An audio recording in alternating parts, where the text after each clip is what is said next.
नई शिक्षा नीति के तहत उच्च शिक्षा में भारतीय ज्ञान परंपरा के अध्ययन को प्रोत्साहन देने के लिए देहरादून में आज से 2 दिवसीय सेमिनार का आयोजन शुरू हुआ।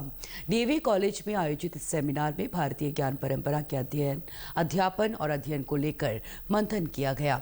इस मौके पर दून विश्वविद्यालय की कुलपति सुरेखा डंगवाल ने कहा कि भारतीय ज्ञान की समृद्ध परंपरा हर विषय में मौजूद है। इसके लिए एक बहुत ही लॉजिकल तरीके से और साइंटिफिक तरीके से हर विषय में भारतीय ज्ञान मौजूद है। फिजिक्स से लेकर केमिकल साइंस से लेकर सोशल साइंसेज में तो है ही। तो उन सबके रूट को ढूंढना और बच्चे तक उस चीज़ को पहुंचाना, तो इसके लिए एक बहुत ही मेटिकुलस सिलेबस बनाने की आवश्यकता है और बहुत काम करने की आवश्यकता है। आप ऊपर ही ऊपर उसको रामायण और महाभारत और भगवद गीता पढ़ा के नहीं बता सकते कि ये असली ज्ञान कितना बड़ा है। हमारे यहाँ वास्तु का कितना बड़ा खजाना छुपा है, हैंडीक्राफ्ट का है, इतने क्लासिकल डांसेस हैं, सॉन्ग्स हैं, साइंस है, मैथ्स यहीं से शुरू हुई, दर्शन का खजाना भरा पड़ा है।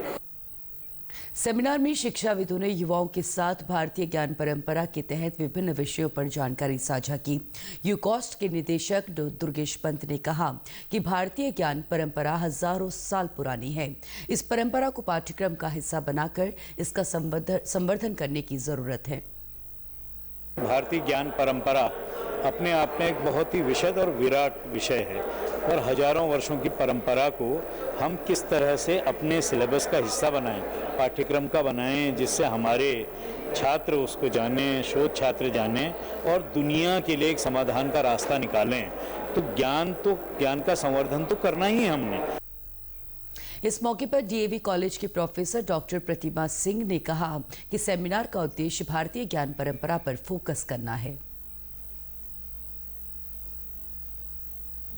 देखिए, ये 2 दिवसीय जो कॉन्फ्रेंस डीएवी पीजी कॉलेज में जो है ऑर्गेनाइज की गई है, इसका मुख्य उद्देश्य ये है, आपने देखा अभी नेशनल एजुकेशन पॉलिसी आई है, उसमें इंडियन नॉलेज सिस्टम जो है हमारा, उस पर बहुत ज़्यादा जोर दिया गया है। तो ये पूरी संगोष्ठी इंडियन नॉलेज सिस्टम किस तरीके से इवॉल्व हुआ है और आज के परिप्रेक्ष्य में उसकी क्या आवश्यकता है, इस पे दर्शाया जा रहा है।